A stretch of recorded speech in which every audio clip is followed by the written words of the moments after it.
اب یہاں آپ نے دیکھنا ہے کہ ہاتھ اگر مکمل طور پر کھردرا ہے، کسی بھی قسم کی ہاتھ میں نفاست نہیں پائی جاتی، انگلیاں انگوٹھا اپنے محور پہ نہیں ہے لیکن انگوٹھا لمبا ہے، مقدر کی لکیر کے علاوہ بھی ساری لکیریں ہتھیلی سے ہم رنگ نہیں ہیں، لیکن ہاتھ پر اس کے بعد جو 101 غیر معمولی علامات اور 32 راجہ یوگ پڑے جاتے ہیں، اگر اس میں سے کوئی راجہ یوگ کی علامت موجود ہے تو وہ جھگی نشینوں کا بادشاہ ہوگا۔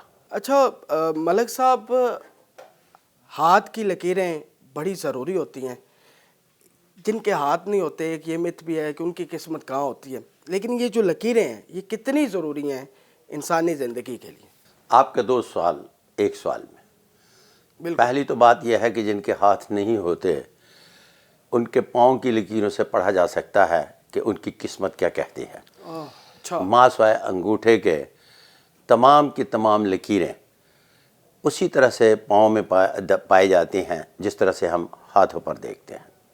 بالکل۔ اگر پوچھئے ہاتھوں میں بھی نہ اور پاؤں بھی نہ لکیریں ہوں تو پھر قسمت کیا نہیں ہوتی؟ ہاں بالکل، اگر پاؤں نہیں ہوتے تو پھر ہاتھ بھی پھر اس کے بعد یوں کر کے آصف صاحب کا ماتھا دیکھتے ہیں، لیفٹ کو رائٹ اور رائٹ کو لیفٹ میں کمبینیشن بنا کے پڑھتے ہیں اور تھوڑا سا قسمت کا حال پڑھا جاتا ہے۔ اگر ماتھا بھی نہ ہو تو پھر جان کا تصور نہیں ہے، اور جان جو ہے یہ مقدر سے لنک ہے اور مقدر جان سے لنک ہے۔ واہ، اچھا، تو یہ جو قسمت کی لکیر ہے اس کو کس طرح عام بندہ اگر یہ ہاتھ پڑھتا ہے تو کیا وہ صحیح پریڈکشن کر سکتا ہے کہ نہیں کر سکتا؟ کیونکہ لوگ سوشل میڈیا پہ دیکھ کے یہ کوشش کرتے ہیں، اپنے ہاتھ کو پڑھنے کی کوشش کرتے ہیں۔ اچھا، اس طرح سے ہے کہ گوگل پہ بھی میں نے اپنا new laws of palmistry by Sadiq Malik پامس دے دیا ہے اور وہاں سے اپلوڈ کی جا سکتی ہے فری۔ اچھا، مقدر کی لکیر دوسری انگلی کے نیچے ہوتی ہے۔ اب اس میں جو نیو لاز بنائے گئے ہیں نا، اس میں سب سے بڑی اہم جو حیثیت کی حامل چیز ہے وہ ہے ہاتھوں کی ساخت۔ 2024 میں جو کہا تھا کہ 25 میں جا کر مخلوط معاشرہ مارز وجود میں آ جائے گا، تو وہ مارز وجود میں آ چکا۔ بالکل۔ یہاں ہاتھوں کی ساخت کو بڑی اہمیت حاصل ہے۔ جس ساخت کا ہاتھ ہوگا اسی طرح کی وہ زندگی بسر کرے گا۔ اچھا، اب اس ہاتھ پر لکیریں بنتی بگڑتی ہیں، اب اس ہاتھ پر لکیریں بنتی بگڑتی ہیں۔ اچھا، جب لکیریں بنتی بگڑتی ہیں تو اچھی جب بنتی ہیں تو حالات مزید بہتر ہو جاتے ہیں، بالکل۔ اور جب سستی نااہلی کی طرف بندہ چلے جاتا ہے تو وہ بگڑنا شروع ہو جاتی ہیں۔ لیکن ایک بات طے شدہ ہے کہ گھوڑا گھوڑا اور گدھا گدھا رہتا ہے، ہاتھوں کی اپنی ساخت نہیں بدلتی۔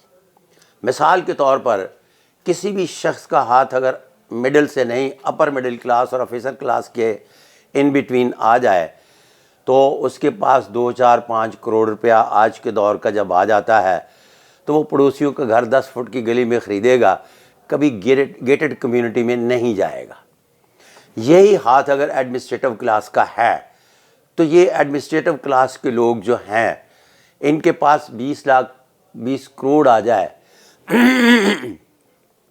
ان کے پاس 20 کروڑ بھی آ جائے تو پھر بھی یہ اس کمیونٹی میں رہیں گے جو گیٹڈ کمیونٹی ہوگی، بے شک 4 لاکھ روپے مہینے کا کرائے پہ لے لے، قیمتاً نہ خرید سکے۔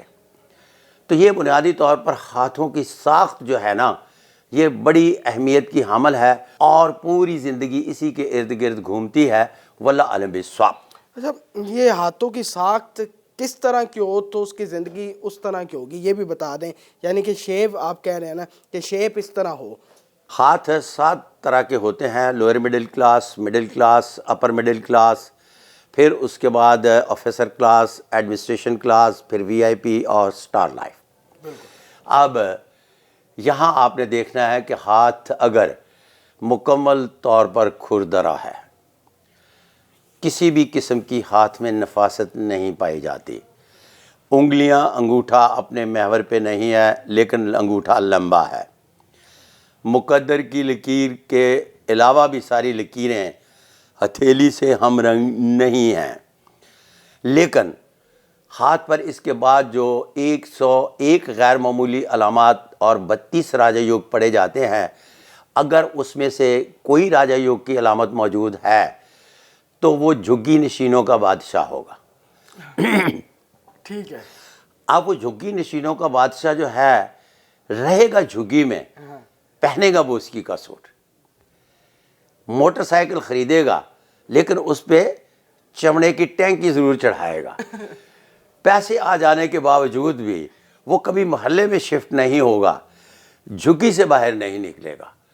اسی طرح سے جب آپ مڈل کلاس کی بات کرتے ہیں تو 3 مرلے کا گھر بنانے کے بعد ساری زندگی اپنی برادری کو بتانے کے لیے کہ میں ایک اور 3 مرلے کا گھر بنا رہا ہوں، اپنے بچوں کی ایجوکیشن خراب کرتا ہے، اپنے آپ کو خوار کرتا ہے، وقت پر اچھا کھانا نہیں کھاتے، اپنی جسمانی اور ذہنی صحت کا خیال نہیں رکھتے، صرف دوسرا 3 مرلے کا گھر بنانے کے چکر میں مڈل کلاس کے لوگ.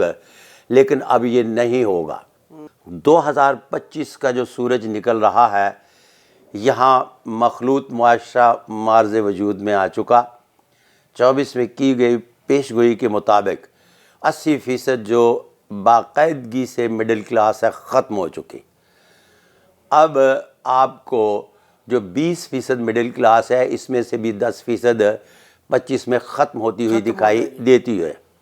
پہلے اس سے پہلے قبائلی نظام کا خاتمہ ہوا، پھر خاندانی نظام نے اپنی جگہ بنائی، اور 2025 سے جو اگلی ایک سٹیج میں اپنا بیانیہ دینے جا رہا ہوں وہ یہ ہے کہ جو ایک مشترکہ ایک جسے کہتے ہیں کہ ایک فیملی سسٹم، جو سارے بہن بھائی ایک ہی جگہ پر اکٹھے رہتے ہیں، جسے جوائنٹ فیملی سسٹم کہتے ہیں، 2025 سے لے کر 2030 کے درمیان جوائنٹ فیملی سسٹم بھی ٹوٹنے جا رہا ہے.